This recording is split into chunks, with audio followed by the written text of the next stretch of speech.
Gabriela va a abrir. Quiero adelantar que ella, terminada su exposición, va a tener que retirarse, así que porque tiene clases. Le sigue Horacio Astesiano, que nos va a hablar sobre cuestiones de agilismo, y finalmente voy a cerrar yo. Así que, Gaby, si te querés presentar y iniciar la exposición, por favor. Perfecto. Bueno, buenas tardes a todos. Es un gusto estar acá. Quiero agradecer especialmente a Mario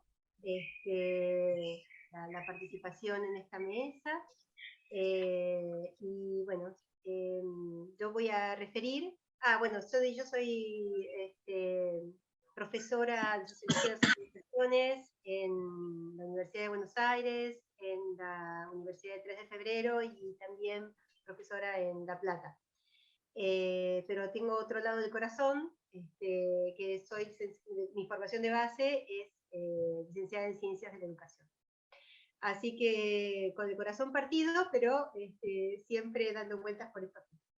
Así que bueno, yo voy a reportar, voy a comentar brevemente dos capítulos del libro que hoy estamos comentando, que ha sido del cual soy coautora de 2 capítulos, conjuntamente con Mario Krieger, Adriana Facio, Nora Rubini y Marcela Viteri. Así que voy a comentar estos 2 capítulos, que es el primero de los capítulos, se llama Primero las personas, y yo voy a comentar a Adriana Facio, pero como te dijo Mario, no va a poder hacerlo porque no se encuentra en el país. Y el segundo es el capítulo de cierre, que, bueno, voy a referir brevemente. Bien, básicamente uno de los temas eje, digamos, es el fenómeno del cambio. Nosotros asistimos a un escenario, un mundo signado por cambios. ¿Sí? El fenómeno de la globalización supone la alteración de los procesos económicos, políticos y sociales, y esto impacta en el entorno del trabajo. Y impacta de tal manera, digamos, que las relaciones y las estructuras en el mundo del trabajo han cambiado notablemente. Y los organismos internacionales, digamos, están preocupados, digamos, por estos cambios y esto lo expresan a partir de los Objetivos de Desarrollo Sostenible 2030, digamos, la necesidad de protección de los derechos humanos de las personas y también de la preservación del medio ambiente, entre otras cosas, digamos, que plantean los Objetivos de Desarrollo Sostenible. Entonces, en este primer capítulo, las 3 preocupaciones centrales, ¿sí? Que vamos a desarrollar, tiene que ver con esta relación de las personas y las organizaciones. Y analizamos este eje, digamos, que históricamente los viejos manuales de administración, cuando hablamos analizamos las organizaciones desde esta perspectiva, de este nivel, del nivel de las personas, pensamos en bueno, cómo gobernar la composición social de la organización. Ahora aparecen otros desafíos, otros temas, otras necesidades, y algo de esto es lo que estamos reportando estamos repasando en este capítulo. Uno de los primeros desafíos es el desafío de lograr inclusión de las personas en las organizaciones hacia la sostenibilidad, entendiendo como uno de los desafíos la sostenibilidad, y paridad en los derechos en relación con la raza, la etnia, el género y la edad. Otro de los temas tiene que ver con el impacto de las nuevas tecnologías en el mundo del trabajo y el desarrollo del teletrabajo, y cómo el teletrabajo afecta a las relaciones sociales en el campo de trabajo de las personas. Y el tercero de los temas, digamos, que aborda este capítulo tiene que ver con la protección del medio ambiente, la sostenibilidad, y cómo la universidad, a través de un reporte de parte de su trabajo de tesis, de la doctora Viteri, que analiza en qué medida, digamos, la universidad es una organización clave, digamos, para poder formar a sujetos profesionales con competencias que puedan ayudar en la protección del medio ambiente y además idear soluciones sustentables. Bien, entonces, respecto del primer punto que tiene que ver con los derechos de las personas en las organizaciones y que barre todo el espectro del fenómeno del género, las etnias o la multiculturalidad y las cuestiones que tienen que ver con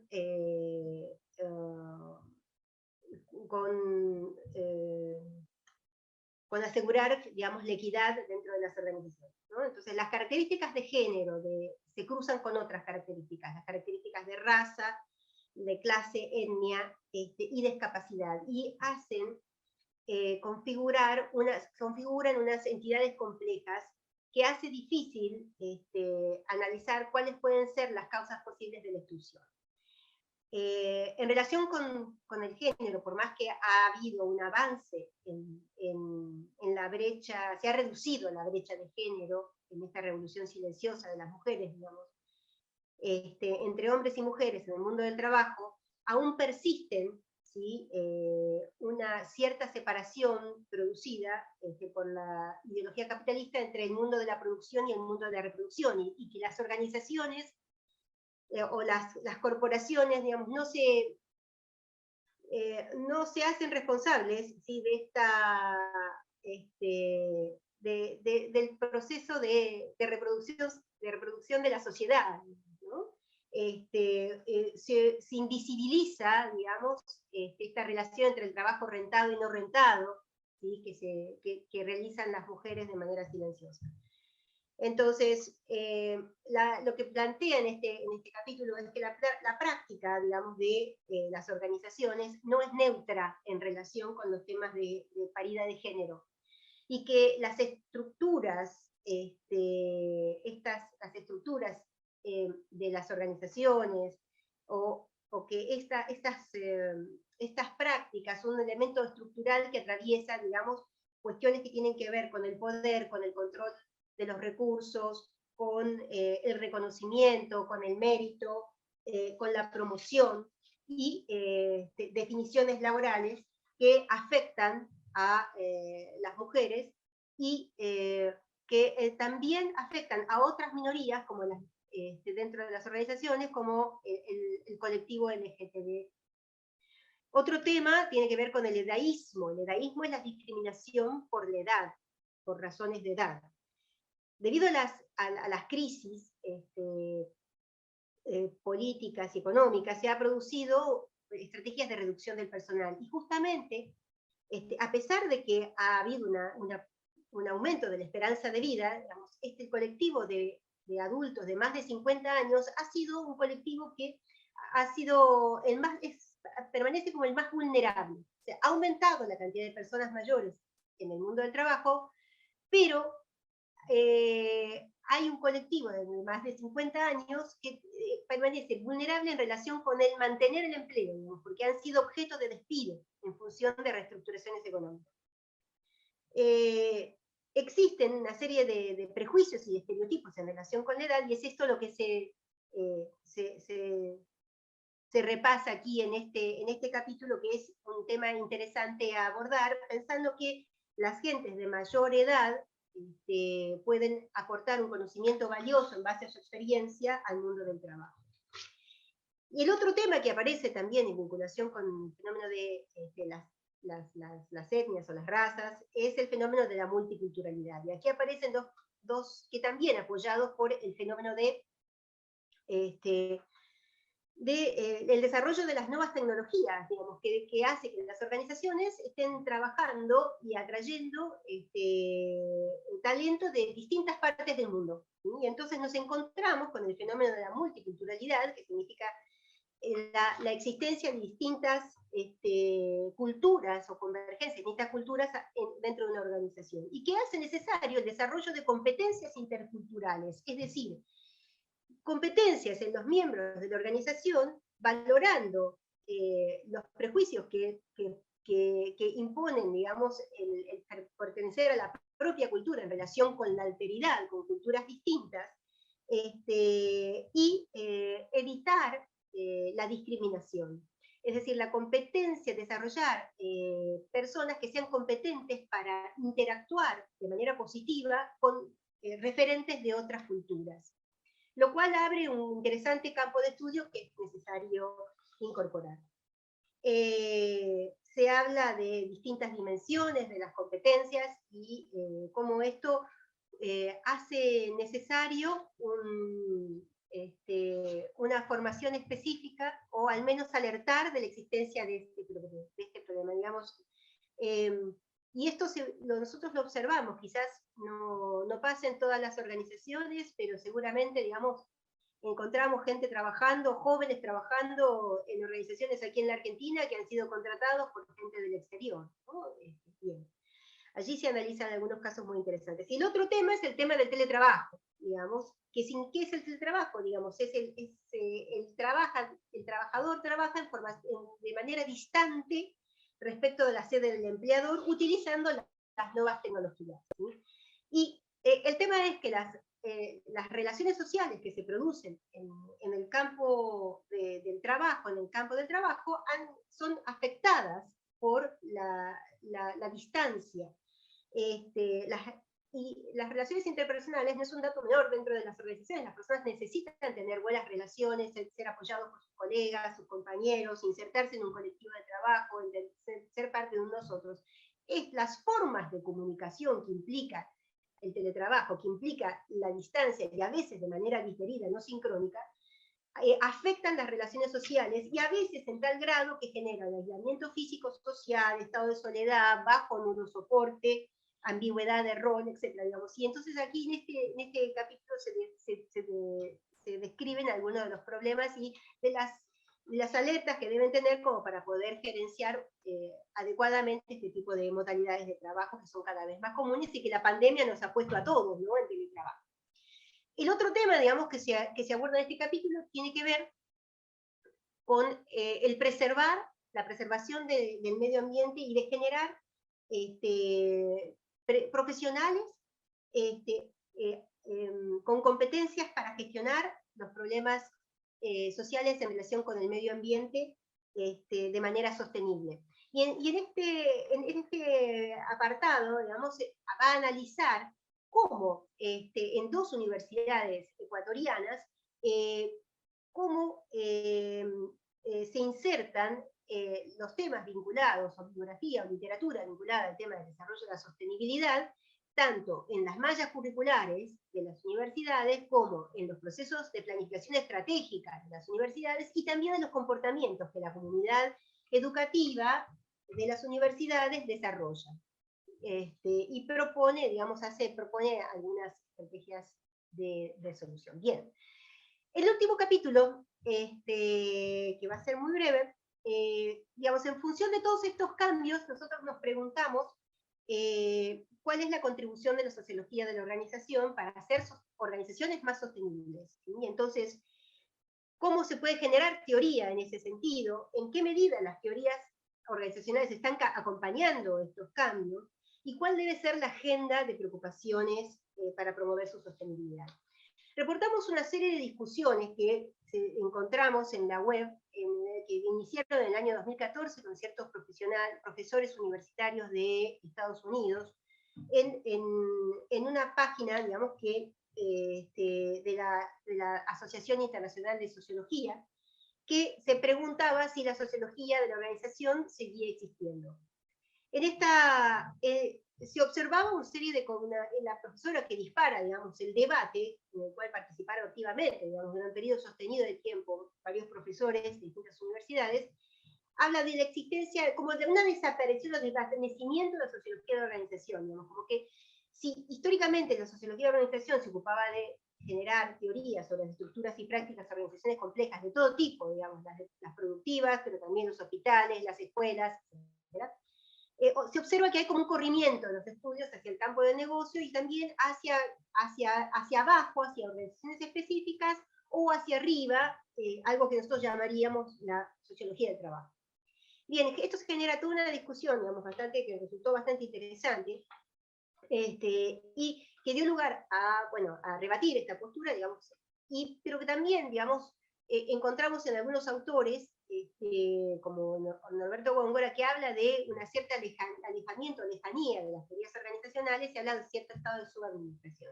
Aparecen nuevas formas organizacionales, como las organizaciones de plataforma, como las organizaciones en red, como las metaorganizaciones, y nuevos temas, y la necesidad de generar una agenda vernácula, ¿sí?, de los temas centrales, ¿sí?, nuestros, criollos, en relación a cuáles son las preocupaciones centrales de las organizaciones públicas, privadas en nuestro país. Algunas de las cuestiones que vale la pena mencionar, así a vuelo de pájaro, cuál es el impacto de las nuevas configuraciones organizacionales a partir de la inclusión de las nuevas tecnologías que a veces pueden generar precarización del empleo, el fenómeno de las empresas tecnológicas, la comunicación y el fenómeno de la privacidad, ¿sí?, la irrupción de la privacidad de las personas, las relaciones entre organizaciones estatales y las organizaciones de la sociedad civil, las organizaciones, el trabajo voluntario, la implementación de políticas públicas y los problemas de migración, el fenómeno de la multiculturalidad, el rol de las organizaciones en la preservación del medio ambiente. Bien, estos son algunos de los comentarios, el problema de la corrupción, ¿sí?, y las múltiples caras de la organización. Bien, me excedí un poquito, pero hasta aquí, bueno, esto son algunas de las ideas centrales que desarrollamos en estos dos capítulos. Muchas gracias, Gaby, Gabriela Ruti, y bueno, le damos el lugar a Horacio Astesiano. Pedimos que te presentes y empieces tu exposición, Gaby, y bueno, 15 minutos. Bueno, hola, buenas tardes, un gusto, agradecimiento, bueno, a Mario y a toda la organización del Congreso por darnos estos minutos. Bueno, me presento desde el lugar, desde la docencia, hoy día y ya desde hace unos 10 años, docente en lo que es la especialización y la maestría de gestión de proyectos en económicas. Ahí doy materias como modelo de negocio e innovación, modelo de madurez organizacional, gestión de conocimiento. Soy el responsable de los seminarios para lo que es el trabajo final de la especialización. También soy director de 2 programas ejecutivos, uno de organizaciones dinámicas y otro de metodologías ágiles. También tuve la suerte de participar en este libro junto con los colegas, ¿no?, en lo que se llama Desarrollo de Organizaciones Sostenibles en Contextos Turbulentos. Ahí participé activamente en 2 de ellos, ¿sí? Escribí el que se relaciona a la gestión de iniciativas sostenibles en entornos turbulentos y otro que lo titulé Las organizaciones sostenibles deben ser ágiles, y tuve una mínima participación en un capítulo que escribió el doctor Mario Krieger, que es Gestión de Cambio, ¿sí?, hacia organizaciones sostenibles en contextos turbulentos. Voy a compartir. Así es algo que simplemente me va a acompañar para, a ver, ahí ya estamos. Entendemos que específicamente hoy vamos a hablar cómo este agilismo podría acompañar y está acompañando a las organizaciones públicas. Primero, me parece relevante entender los contextos, ¿no? Cynefin nos ayuda a entender de que por un lado tenemos contextos que pueden ser simples, complicados, complejos, caóticos. Los simples son aquellos, ¿no?, que uno ve lo evidente, lo obvio, lo familiar, todo lo que tiene que ver causa-efecto es sencillo, por lo tanto son organizaciones donde la realidad exterior y la interior es normalmente similar, es constante. Después podríamos estar diciendo que tenemos entornos más complicados donde ahí aparecen los expertos, ¿no?, porque es el contexto de lo predecible, pero es el contexto de las buenas prácticas. En definitiva, hay incógnitas, pero que son conocidas esas incógnitas. No tenemos una relación tan directa entre causa-efecto, pero si las buscamos, las encontramos. Pero después viene, que justamente acá vamos a quedarnos un poquito más, los entornos que son más complejos, ¿no?, donde el contexto es más de lo empírico, de prácticas emergentes, aquello que fluye y cambia constantemente. Por lo tanto, no nos es tan sencillo tener una práctica ya estable, tener el experto que ya conoce lo que va a suceder, sino que tenemos que ir experimentando y aprendiendo. Y ahí en donde decimos que tenemos que empezar a mirar una forma de cómo organizarnos y de cómo trabajar mucho más dinámica, porque tenemos un ciudadano que nos pide con una demanda mucho más cambiante y mucho más rápida que la que teníamos hasta hace unos años atrás. Ustedes habrán escuchado que dentro del agilismo aparece lo que es un manifiesto, ¿no? Donde ese manifiesto, y si no lo comentamos ahora, tiene 4 valores, tiene ciertos principios, pero los valores, ¿no?, que me gustaría como compartirlos, dice que prioriza, ¿no?, los individuos y las interacciones sobre lo que son los procesos y las herramientas, que prioriza constantemente el producto, la entrega, el servicio que se le da a ese ciudadano, mucho más allá que tener documentaciones extensas, que también prioriza y le da relevancia a la colaboración y al entendimiento del ciudadano, mucho más allá de negociaciones, ¿no?, de imponer lo que creemos con nuestro ombligo, ¿no?, mirándonos nuestro ombligo de lo que espera el ciudadano y quiere el ciudadano. Y por otro lado, que tenemos que ser organizaciones que estemos constantemente acostumbrados y a la escucha y abiertos al cambio, más que seguir un plan. No está diciendo que no sigamos plan, no está diciendo que no sigamos procesos, no está diciendo que no tengamos documentación. Lo que sí está diciendo este manifiesto y esta forma de hacer agilismo es que prioricemos a las personas, prioricemos al ciudadano, prioricemos la acción, prioricemos la entrega antes que. Lo que sí entendemos que si no tenemos la parte de cómo movilizarnos, desde qué lugar movilizarnos, hacia qué prácticas tener, definitivamente vamos a tener una inmadurez que no vamos a poder responder al ciudadano. Pero si ponemos foco, que es lo que hacen por ahí más las organizaciones más tradicionales, en ese plan, en ese contexto muy fuerte, en esos silos organizacionales, tal vez no podamos responder de forma dinámica a las necesidades de los ciudadanos. Con este grafiquito lo que quiero un poquito explicar es que este principio ágil lo que dice es que no puedo hacer sin previamente no ser, ¿sí? Por eso es que después vamos a hablar, en el tiempo que nos queda, un poco de la importancia de lo que es el cambio cultural, de lo que es la transformación, de cómo podemos modificar alguna creencia o algún hábito como para poder hacer. Porque si no nos quedamos con las prácticas, los métodos, ¿sí?, las técnicas, las herramientas de lo que fuere, en este caso desde esta base del agilismo, pero si no tenemos un campo fértil, que es lo cultural, que es lo contextual, ¿no?, definitivamente no va a funcionar, ¿no? Sí, el agilismo tiene a su vez sus bases, ¿no? Tiene estos principios, les es relevante la satisfacción al cliente, asumir que los requisitos van cambiando, que tenemos que tener entregas cortas y rápidas, que tenemos que tener equipos multidisciplinarios, que creemos que la comunicación tiene que ser lo más cara a cara posible, que tenemos que tener un ritmo constante, que tiene que haber simplicidad, que tenemos constantemente que aprender, que reflexionar, que tener lo que llamamos retrospectiva, que en definitiva es hice algo, aprendo ante una hipótesis, la experimento y después aprendo, ¿no? Y a partir de ahí modifico. Sí, entendemos que eso es así, que hay ciertos hábitos que creemos que son las bases, pero hasta que no pasen por los genes de las personas que habitan esa administración, esa área, en este caso esa área pública, va a ser difícil que podamos poner métodos y técnicas arriba si es que primero no somos parte de ese ser para después poder hacer. Vamos viendo cómo tenemos que ir cambiando, ¿no?, y también reconociendo y también recompensando nuevas formas de cómo trabajar en nuestro día a día.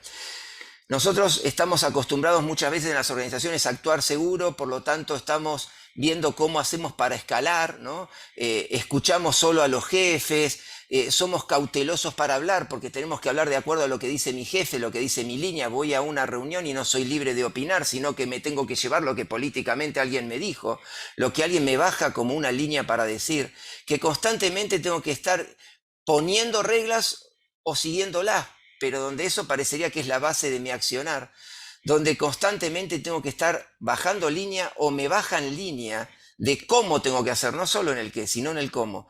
Entonces empiezan a aparecer estos hábitos que ven ahí, ¿no?, como algo de mayor cotidianeidad, ¿no? Desde el lugar de que tenemos que ser más colaboradores, inquisitivos, flexibles, más tolerantes a la ambigüedad, soportando más cambios, ¿no? Entonces podemos de a poquito empezar a hablar de que es real que la topología, los arquetipos, las estructuras empiezan también a cambiar, los raviolitos, ¿no? Estas estructuras, ya sean jerárquicas, más matriciales, empiezan a hablarse y a formarse desde otro lugar. Empiezan a formarse de células, algunos los llamamos mesas de valor, otros círculos de valor. Sí, lo importante que decimos, está el ciudadano y el valor está en el ciudadano. Y nosotros hacemos respecto a lo que espera mi ciudadano. Y a partir de ahí es valor. No es valor de acuerdo a lo que creo que debo hacer, nuevamente mirando a mi agenda política o a mi agenda del sector donde participo. Entonces empiezan a ver que estas organizaciones empiezan a ayudar a que los modelos de decisiones son más ágiles.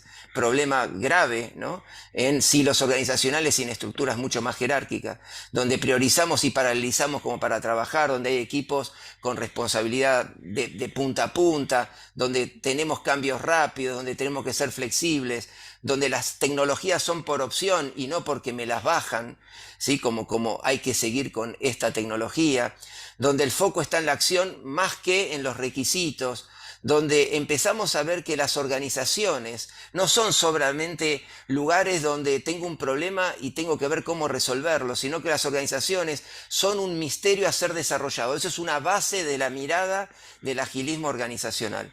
Por lo tanto, esperamos que la estrategia no sea solamente una bajada top-down, sino que sea amiga de las personas, que se hagan junto con los colaboradores, que haya una orientación al ciudadano, que haya prácticas que faciliten la toma de decisión. Por ejemplo, si empodero a personas y equipos, la decisión se toma ahí y no tengo por qué estar escalando constantemente la toma de una decisión. Que personas y equipos sean empoderados como para poder tomar una acción y estar mucho más cerca de mi ciudadano. Que la organización sea un agente motivador, que sea un agente de desbloqueo al menos, ¿no? Que al menos no me bloquee.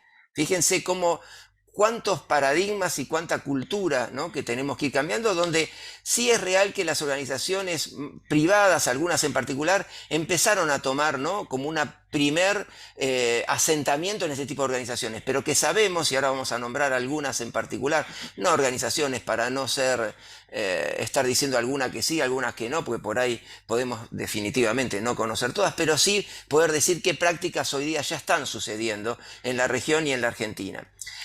Tenemos herramientas, tal vez escucharon hablar como un Kanban que viene de Lean, como un Scrum, ¿no? Hay herramientas ágiles distintas, más simples, pero distintas. Pero decíamos, cuidado que con el solo hecho de decir, hoy día estoy haciendo Scrum, o estoy haciendo Kanban, o estoy haciendo retros, o estoy haciendo ciertos rituales, mis dailies diarias, por más que esté diciendo lo que diga desde las técnicas, si no tengo el ser y no tengo la cultura, definitivamente nos va a ser difícil. Pero es así que sí hay herramientas, modelos y prácticas específicas de ese agilismo, que nos ayudan a estar constantemente más cerca de ese ciudadano, escuchándolo. Hoy día, y ya empezamos a nombrarlos por un tema de minutos, que voy por unos 14 minutos, en las áreas de tecnología de la información, ¿no? En las áreas de tecnología ya hay pequeños grupos y algunas organizaciones donde ya se están desarrollando y armando con estos equipos ágiles, ¿no? Donde empieza a desarrollarse aplicaciones desde personas que facilitan, ¿no? Y que no bajan línea de cómo desarrollar un proyecto, sino que facilitan movimientos ágiles para el término de alguna aplicación. Otras organizaciones que trabajan muchísimo con la escucha al ciudadano, cada vez muchas más encuestas, participación, llamados a los ciudadanos que se congreguen en algún lugar en particular para escuchar qué cosas hacer distinto desde la seguridad, eso ya se ve y es así con focus group, desde usar las redes sociales, eso ya cada vez hay mucho más escucha desde el ciudadano que la que teníamos años anteriores. Lo que sí tiene que pasar ahora es cómo esa escucha la puedo traducir dentro de una estructura que no es dinámica y que me cuesta responder rápido, pero vías públicas orientadas a satisfacción y entendimiento de mi ciudadano, en algunos casos de mi contribuyente, sin llegar a caer en qué organizaciones, ya eso ya está sucediendo. células y centros de innovación. O sea, hay algunas organizaciones públicas que ya tienen labs de innovación, centros de innovación, donde las formas de trabajo son células orientadas al valor de lo que van a innovar. Por lo tanto, ahí ya son teams multidisciplinarios que no nacen y mueren solamente por la idea, sino que conviven mientras que van generando productos y nuevos servicios. Aparecen ya comunidades de práctica y comunidades de interés en varias de las organizaciones públicas, que es un lindo lugar como para comenzar el agilismo, porque por el interés de varios colaboradores, de varios funcionarios, de varios empleados públicos, se empiezan a armar organizaciones a veces más desde lo informal para después llevarlo hacia la formalidad. Un lugar, y rápidamente ya termino, un lugar donde la organización pública actual ya está empezando a trabajar, y también es una recomendación, sugerencia, aprendizaje, podríamos decir, es lo que son los conceptos de Lean. Dentro del agilismo, Lean es una de las corrientes, no quiero hablar de todas las corrientes, pero Management 3.0, Lean, lo que es la relación de lo que es la organización con no tanto jefe, ¿no? Para no estar poniendo tantos nombres, ¿no? Donde cada vez hay mucho más alocracia, donde hay organizaciones más rizomáticas. No bajemos tanto en lo teórico, pero sí en lo práctico. Ya esa teoría ya empieza a estar en lo práctico, mucho del lado del Lean. ¿Por qué? Porque el Lean también comprende que el ciudadano, en este caso, es quien me genera valor, que si saco dentro de los procesos que llego a mi ciudadano los desperdicios y aquello que no me genera y no le va a generar valor a mi ciudadano, voy a ser mucho más eficiente y mucho más productivo. Por lo tanto, tengo una traducción hacia el agilismo. Y si el agilismo lo vemos rápidamente en 3 líneas, a nivel de procesos, a nivel de proyectos y organizacional, ya al menos a nivel de procesos ya podría estar trabajando en estar más cerca de mi ciudadano. A nivel de proyectos ya vimos cómo muchos de los ejemplos, por ejemplo, la gente de TI ya hacen proyectos con Scrum y con orientación hacia el agilismo, y algunos menores todavía, porque sabemos que hay muchos marcos en los cuales nos dificulta este nuevo concepto para llegar a implementarlo en su totalidad. Lo que sí empiezan a ver son organizaciones híbridas. Y entonces, ¿hacia dónde vamos? Y hacia tratar de cambiar creencias, valores. Las creencias sabemos que preceden a lo neuronal, es algo que traemos y que a veces, por más que vayamos cambiando hábitos y ciertas creencias no las podemos modificar, nos cuesta cambiar nuestra cultura. Pero a medida que vayamos trabajando en esas transformaciones culturales, desde el liderazgo, desde los colaboradores, desde lo que son los procesos y prácticas y desde la tecnología, desde esas dimensiones, vamos a poder de a poco ir hacia organizaciones que van a ser más resilientes, saludables, por lo tanto más sostenibles, dentro de una base de agilismo y del dinamismo organizacional. Disculpen la urgencia y la rapidez, ojalá que haya quedado algún concepto para que hoy o el día de mañana podamos interactuar. Muchísimas gracias. Bueno, muchas gracias, Horacio, la verdad que muy buena síntesis. Felicito por transmitir tantas cosas en tan breve tiempo. Bueno, voy a entonces empezar a compartir yo. Mi nombre es Mario José Krieger, yo soy director de la Maestría en Gestión Pública y Desarrollo Gubernamental. Su subdirector es Alberto Bonifacio, que ustedes también conocen. Y también la Maestría en Gestión de Programas y Proyectos, donde compartimos también ese lugar con Horacio Astesiano. Bien. Dicho esto, yo quiero un poco cerrar el tema del desarrollo de organizaciones públicas sostenibles en contextos turbulentos. Estos contextos turbulentos, muchos tienen que ver con la primera introducción que hizo Horacio, su primera caracterización. Lo que nosotros buscamos con esto, ¿qué es? Buscamos sacar conclusiones acerca de los desafíos, de los contextos turbulentos, y cómo ser organizaciones públicas sostenibles, estratégicas y ágiles, como decía Horacio, en este mundo tan cambiante. El tema de sostenibilidad lo tomamos de la definición de Naciones Unidas, pero lo agrandamos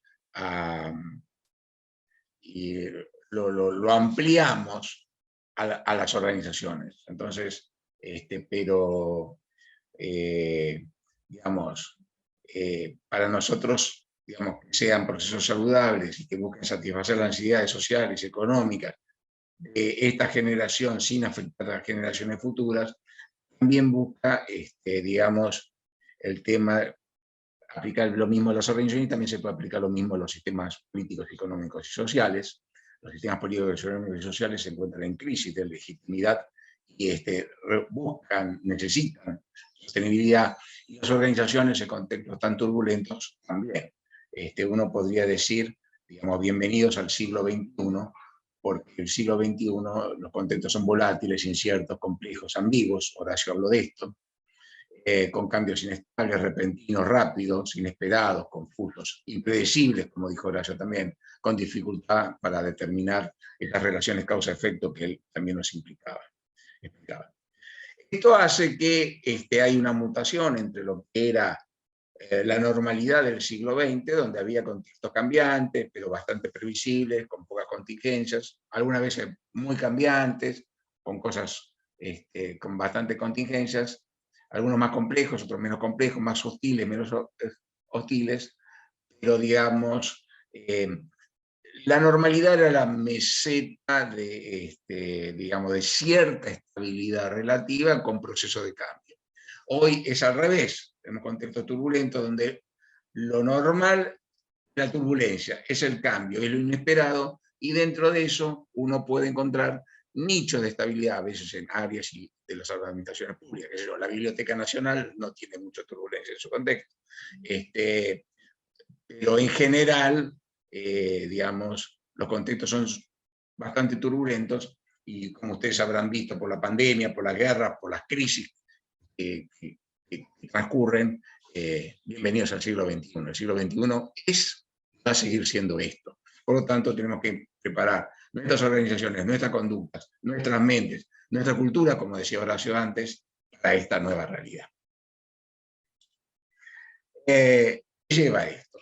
Esto lleva a que tenemos este desconocimiento de relaciones causa y efecto, que hablábamos antes y Horacio también hablaba.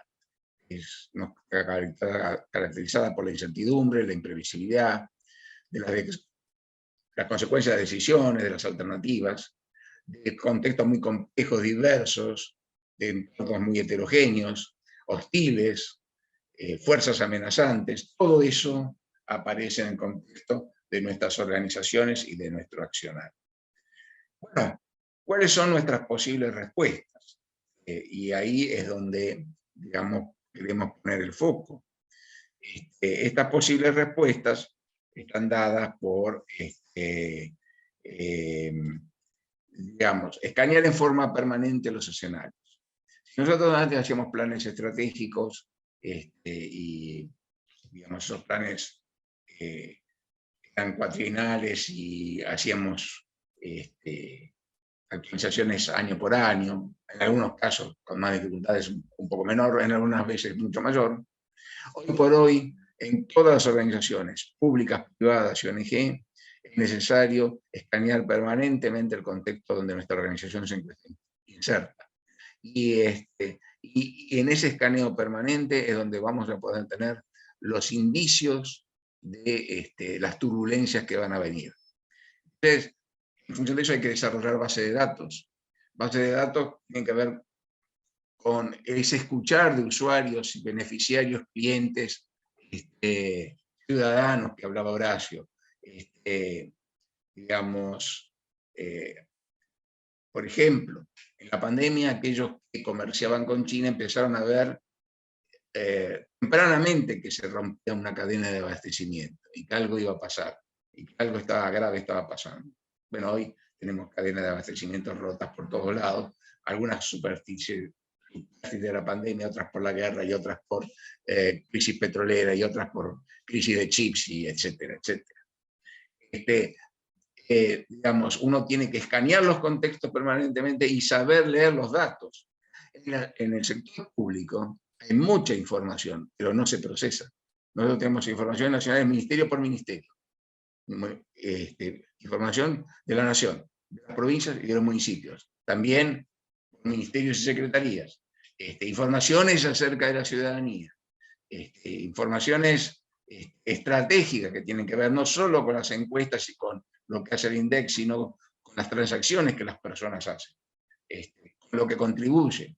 Y no siempre hacemos un uso adecuado y eficiente de esos datos para gestionar mejor. Eso también lleva al agilismo que hablaba Horacio antes. Digamos, buena utilización de datos. Utilizar inteligencia artificial para poder captar estas situaciones. Frente a estas situaciones, digamos, también el agilismo que hablaba Horacio, lleva a que hay que tener por lo menos dos cosas frente a las situaciones turbulentas. Un centro neurálgico de toma de decisiones en situaciones de crisis. En esas situaciones de crisis, la línea ya no va, digamos, hay que tomar las personas que están muy cerca del entorno y de la situación problemática y empoderarlas. Por eso el trabajo en equipo en estas organizaciones y equipos empoderados. Y después un centro, digamos, de toma de decisiones permanente que vele por las estrategias y las metas más de largo plazo de la organización. Que sí, digamos, sigue lo que era, de alguna manera, la línea tradicional.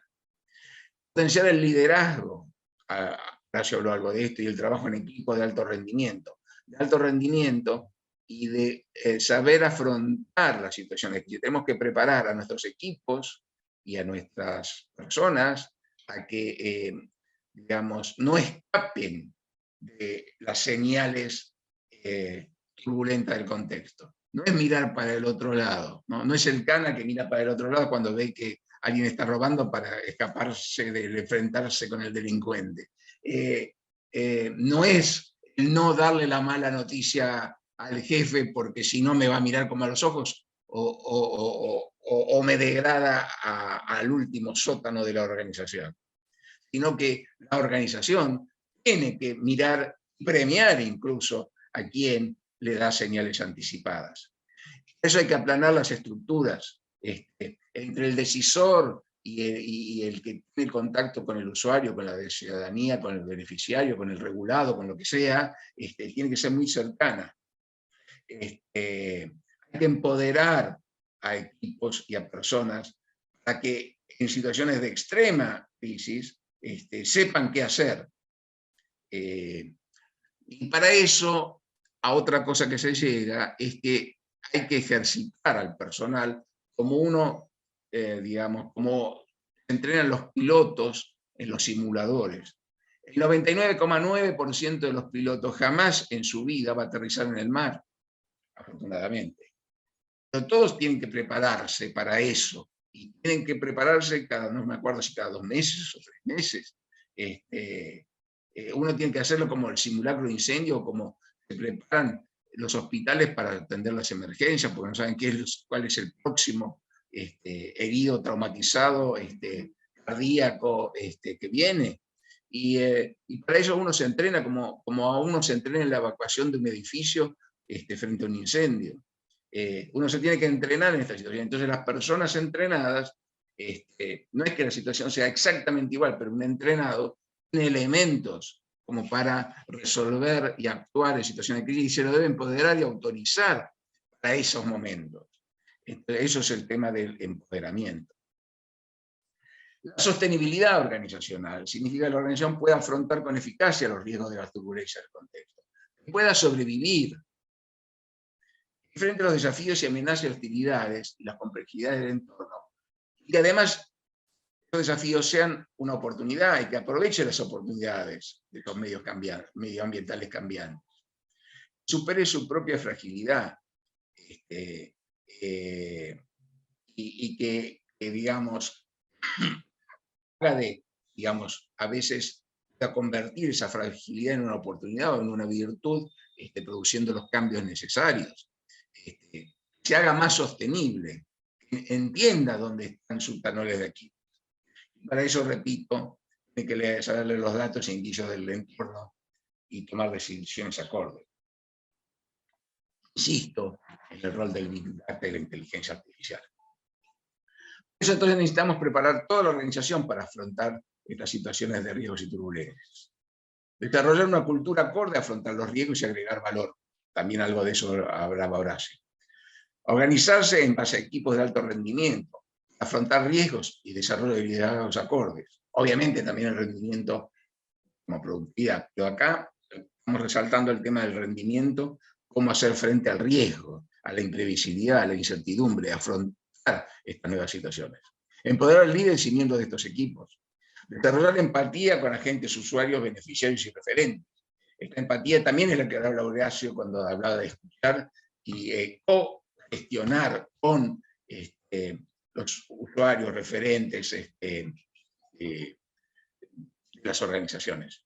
Desarrollar resiliencia, que es, digamos, esa capacidad de resistencia y de supervivencia en situaciones difíciles.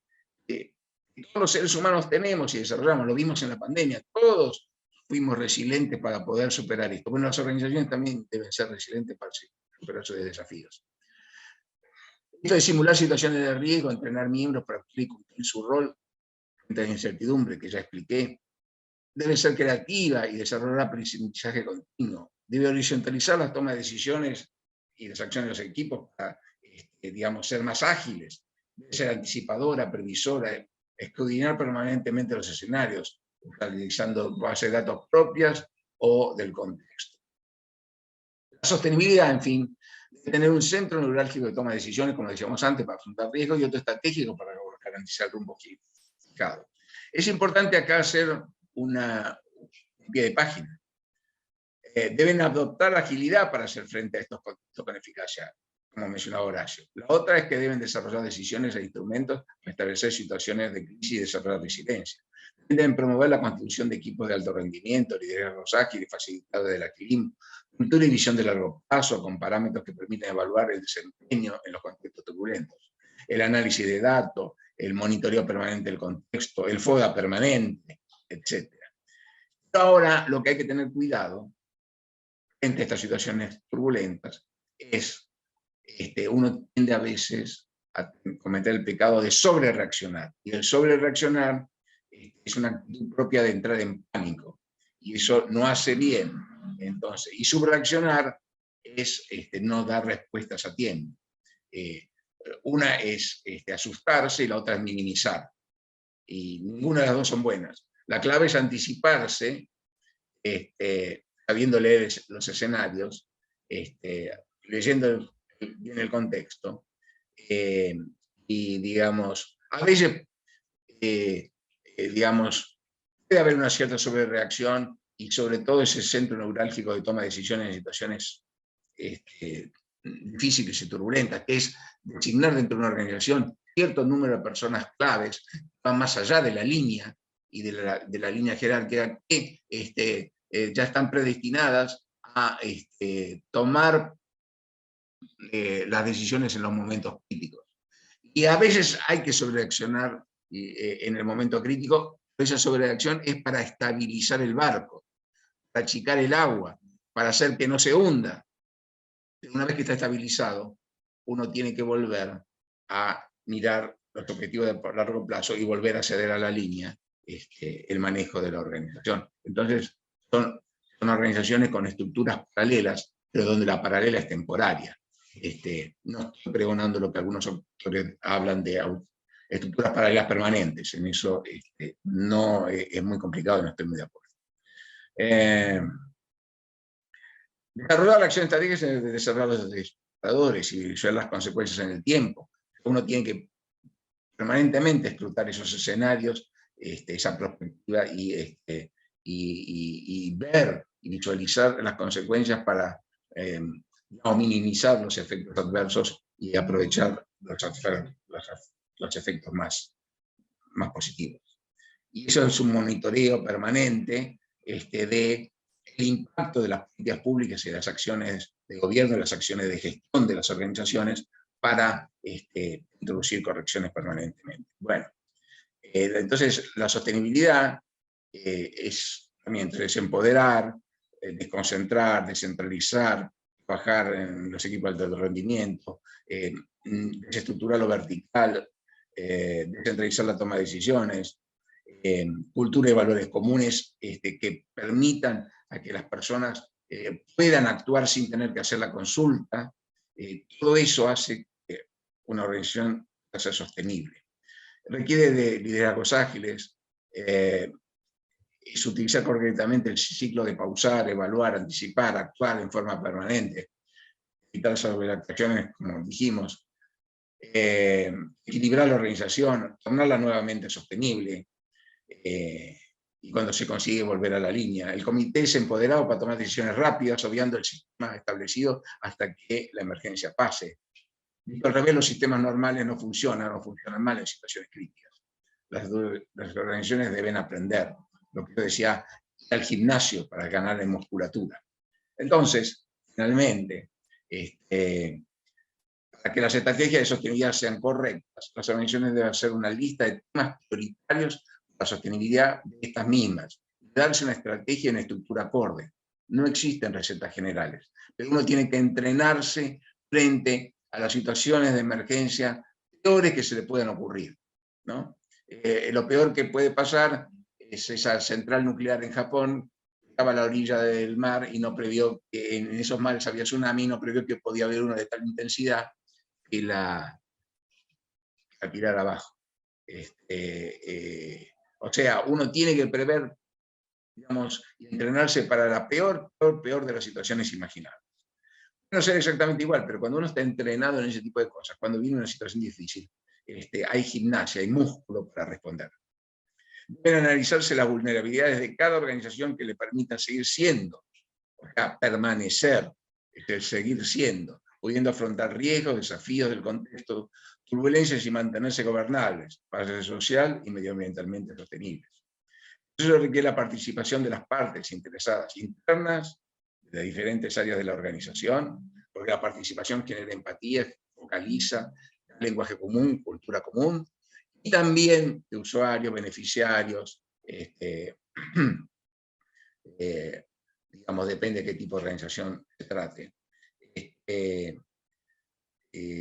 Y, digamos, requiere de organizaciones flexibles, modulares, digamos, con equipos empoderados y con mecanismos de toma de decisiones adecuados. Bien, acá terminamos y los libros que nos referíamos y que todos nos referimos es el desarrollo de organizaciones sostenibles en contextos turbulentos. Es de los autores hablamos hoy, se consigue la editorial de Repar, está en ebook y está en soporte papel.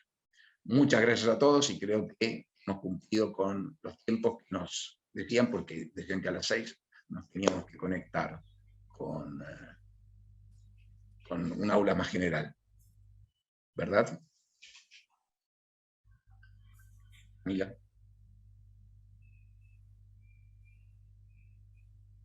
Mira, Chirino nos iba a hacer ese pase, pero no está conectada todavía. Camila.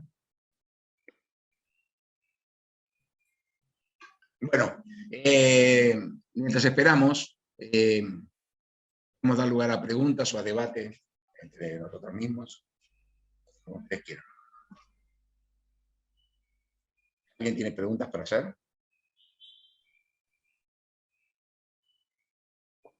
Horacio, ¿alguna idea que quiera compartir? Sí, sí, siempre alguna cosa podemos reflexionar. Las organizaciones públicas están, ¿no?, en un reorganizarse constante de cara hacia adentro, más allá de la estructura, ¿no? Y eso se empieza como a percibir. Hay una fuerza interna desde el liderazgo medio que intenta fuertemente, y porque lo empieza a percibir, de que tienen que desarrollar ciertas prácticas distintas como para poder responder a la ciudadanía. Y se topan en su día a día con la realidad de estructuras que no los acompañan.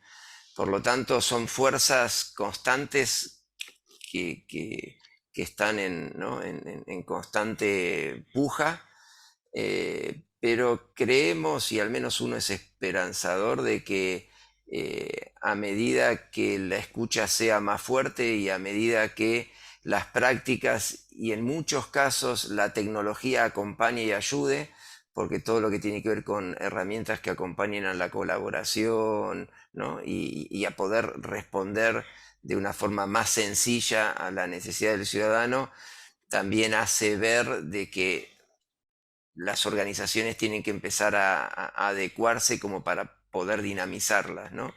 Pero sí entendemos que hay restricciones que no lo dejan, por lo tanto, también es acompañar algo que no llegamos a hablar, pero que es cómo realizar la gestión de cambio, ¿no? hacia esos lugares, hacia esos nuevos lugares, cuando la gestión de cambio muchas veces Desarrollalo, son... tenemos tiempo, ya que Ok, ok. tenemos unos 15 minutos más probablemente, así que dale nomás. Bueno, charlemos. La gestión de cambios sabemos que en las organizaciones privadas y también en lo público, ¿no? Tienen bastante fracaso a nivel, ¿no? En grandes números, ¿no? Kotter nos ayuda a decir que entre un 70 y un 80% de las organizaciones que hacen un cambio o una transformación interna fallan. Por lo tanto, cada vez hay más tendencias y nuevas prácticas que tratan de mitigar por qué tanto fracaso, ¿no? Y parecería que esas mitigaciones van por el lado de acompañemos a los colaboradores a que les sea más fácil comprar la idea de cambio, ¿no? Porque normalmente los cambios, una de las causas principales es la resistencia de toda la masa social, en ese caso en un sector público, que se resiste y hace fuerza contra un cambio que los va a poner, ¿no? Como dice dentro del modelo de Scarf, que los va a poner en alguna incomodidad que ellos mismos, cada uno tiene un umbral, ¿no?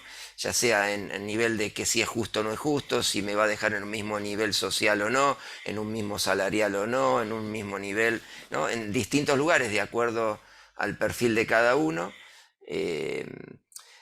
Y entonces empiezan a aparecer nuevas prácticas donde hay, en vez de estar pensando a la gestión de cambio como algo más predictivo y diciendo de acá a 2 años o de acá a 1 año voy a estar de tal forma y asegurar que eso va a ser así, entonces hacer un plan, ejecutarlo, monitorearlo para que después se cierre,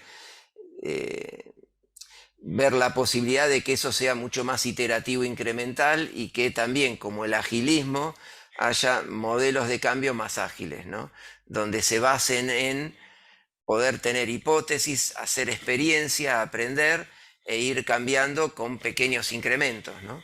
Es poder cambiar, en vez de estar pensando de acá a 2 años, ¿qué puedo hacer concretamente de acá a 1 mes, ¿no? Lean Chain Management es un ejemplo, pero no, más allá de ponerle un título, son prácticas donde son más iterativas incrementales relacionadas a cómo gestionar cambio, co-creando con también los empleados, los funcionarios. Pero todo eso también se tiene que dar sobre lo mismo que decíamos antes, ¿no? Sobre el ser, sobre un marco de creencias, de hábitos, sobre una cultura. Si la cultura sigue siendo top-down, o sea, desde lo que opinan 2 o 3, le comunican al resto lo que deben sí o sí comprar y con suerte se lo comunica y con suerte se le informa, entonces estamos en un ambiente y en un entorno y en un contexto más difícil para ese tipo de prácticas. Pero nada, como comentar ahora ya que hubo un espacio, que sí hay, que también se innova en las prácticas de gestión y en este caso de gestión de cambio respecto a también incertidumbres, turbulencias y entonces cómo mitigamos los típicos errores, ¿no? Que por ahí en contextos, como dice Cinefin, más simples no se dan. Vos recién comentabas, Mario, de entornos, ¿no? de ciertas organizaciones donde sabemos que constantemente el pedido va a ser muy similar. Entonces, bueno, ahí podemos seguir con ciertos modelos de gestión de cambio, pero en aquellos donde tenemos muy cercano al ciudadano, donde constantemente hay necesidades distintas, donde si encima aparece una circunstancia como la pandemia, la hay muy distinta, cómo hago para cambiar y poder adecuarme rápidamente si sigo pensando en un plan a 2 años cuando lo que tengo que dar respuestas de acá a un mes, ¿no? No, lo que decís lleva a cosas muy interesantes. La primera cuestión que uno debería decir es que el modelo burocrático clásico, el weberiano, es un modelo de gestión por normas y actividades, donde las normas son siempre importantes, porque digamos, son las garantías tanto para el ciudadano como para la gente a que atenerse y no estar sometido a la arbitrariedad del príncipe, decía Max Weber, o del gobernante, o de turno, ¿no? Eso del modelo de gestión por normas debe ser rescatado, pero todo lo demás, el modelo de gestión por normas es un modelo de gestión obsoleto, en el sentido, como decís vos, es muy vertical, es para contextos relativamente estables en el tiempo, donde los cambios se producen por décadas y no tan inmediatos. Y, y entonces, digamos, la gente cree que, digamos, tanto el político como el gestor público, sobre todo en los roles máximos, cree que porque emite un decreto, una resolución, una orden, no la explica, no motiva, no, que eso es suficiente para que la realidad cambie. Y todos vemos que la verdad, que nuestro plexo normativo es un cementerio de normas que no se cumplen. Por esa misma razón, porque se obsoletizan inmediatamente. Y otras que no llegan a los resultados previstos por la propia norma, ¿no? Esto lo vemos todos los días cuando se toman disposiciones y después el efecto que se buscaba con esa disposición no se logra. El siguiente modelo, que era el modelo de gestión por objetivos y para resultados, es un modelo más de los 90 y del New Public Management. Está bueno en el sentido que gestiona por programas, por proyectos, busca que los presupuestos sean, digamos, acordes a eso, no siempre bien logrado, pero requieren un horizonte de tiempo. Y en este momento, digamos, salvo esas áreas más estables del sector público, en el resto encontramos que, digamos, ese nivel de inestabilidad y necesidad de respuestas rápidas a demandas, digamos, cada vez más desagregadas, más complejas, más de nicho y más turbulentas, como las vemos en las calles, hace que las organizaciones públicas tengan que migrar hacia un agilismo y que tengan que cambiar la cultura, como decíamos antes. Ahora, el cambio cultural también es difícil porque existe toda una resistencia a ese cambio. Y el cambio cultural a veces lleva por lo menos 10 años de direccionalidad y continuidad para hacer que una organización pública cambie. Entonces, por ejemplo, si uno introducir prácticas de agilismo, no las voy a introducir de un día para el otro. Voy a necesitar un tiempo y continuidad en esa misma dirección. Y a veces los propios cambios en la administración pública, no solo por signos de cambio de un gobierno, de un signo político a otro signo político, a veces en un mismo gobierno, de un mismo signo político, cambia un ministro y cambia todo. Entonces, la administración pública, dotarla de continuidad en cierta dirección es difícil. A veces se puede, Por ejemplo, la ley de administración financiera logró el cambio de la manera de gestión presupuestaria y hoy nadie administraría un presupuesto por fuera de eso porque no tiene plata. O sea, vincular los cambios a los recursos es una medida muy eficiente de que los patitos se alineen en el sector público, ¿no? No sé, es una opinión mía. Clarísimo. Sí, es más que un desafío, es hasta, por momentos es una utopía a dónde llegar, ¿no? De que las organizaciones privadas intentan hacerlo, cada uno lo hace desde su lugar, las públicas obviamente también, cómo ir modificándome internamente ante la demanda de a quien le doy el valor, ¿no? En lo privado será el cliente, el mercado, en lo público es el ciudadano y otros stakeholders, ¿no? O sea, Sí, justamente lo público tiene de complejidad, de que tiene muchos stakeholders más allá de su cliente, que es el ciudadano, ¿no? Y tiene que atender a muchos, ¿no? Y tener en cuenta muchos actores que los influyen sobre su accionar. Eh, pero creo que el intentar esta utopía, que es que a medida que tiene una necesidad distinta a mi ciudadano, mire a la organización y la organización cambie no solo sus prácticas, sino su organización, que eso ya es como muy fuerte, ¿no? ¿Qué es lo que intentan hacer desde el concepto primario de lo que son las organizaciones ágiles, ¿no? Lo que se intenta hacer es ir saliendo de los raviolitos duros a células que nacen y mueren, ¿no? De acuerdo a la necesidad que ocurre del lado de la demanda, ¿no? Por lo tanto, se van modelos más pull que push, ¿no? sí. Entonces, no es que me preparo para lo que me van a pedir porque no sé lo que me van a pedir, lo que me piden, entonces me reorganizo rápidamente como para responder. El tema es cómo me reorganizo rápidamente cuando tengo, ¿no?, estructuras muy rígidas de poder. Pero Sí, sí ya se pero a están veces viendo. el sector público lo ha logrado. Vos Sí, sí, fíjate, sí, sí. en el 2001 la crisis, y cómo se generaron estructuras para responder a esa crisis nuevas, de atención de poblaciones marginales que estaban muriéndose de hambre, literalmente.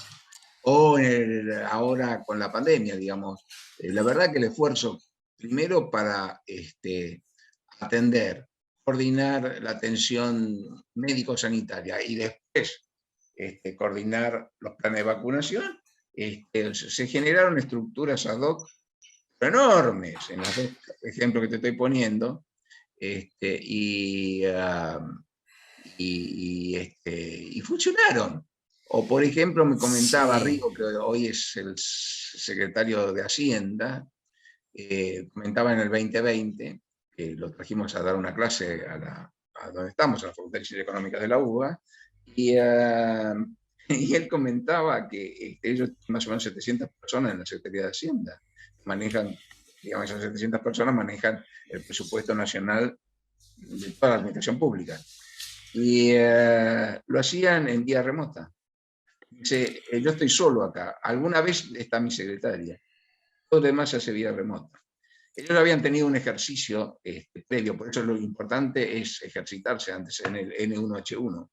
Y toda esa experiencia la volcaron en el tema del COVID-19. Y nada, el país no se paró, el presupuesto no se paró, la gente siguió trabajando, digamos, lo hizo trabajando desde su casa. O sea, con lo cual quiero decir, soy optimista, digamos, frente a situaciones. La administración pública también se reinventa y se da estructuras ágiles, y genera nuevas normas de golpe para afrontar estas situaciones. El tema es que se lo permita, digamos. El tema es cuando viene la máquina de impedir, cuando viene la máquina de, no porque tal decreto de tal cosa, de que tal ley, de que la constitución de tal cosa, o, digamos, encuentro algún juez amigo que me dé alguna mano y ahí se para todo, ¿entendés? Como las sí, cautelares de aduana, digamos, era una cosa de locos. Bueno, todas esas cosas hacen, digamos, cuando, si vos te podés zafar, o hay que darse mecanismos legislativos para zafar de esas máquinas de impedir, y permitir que, digamos, hay muchos ejemplos de organizaciones públicas, como vos decís antes, que innovan. Lo que hay que hacer es generalizarlos. Y han sabido surfear situaciones muy críticas con relativo éxito.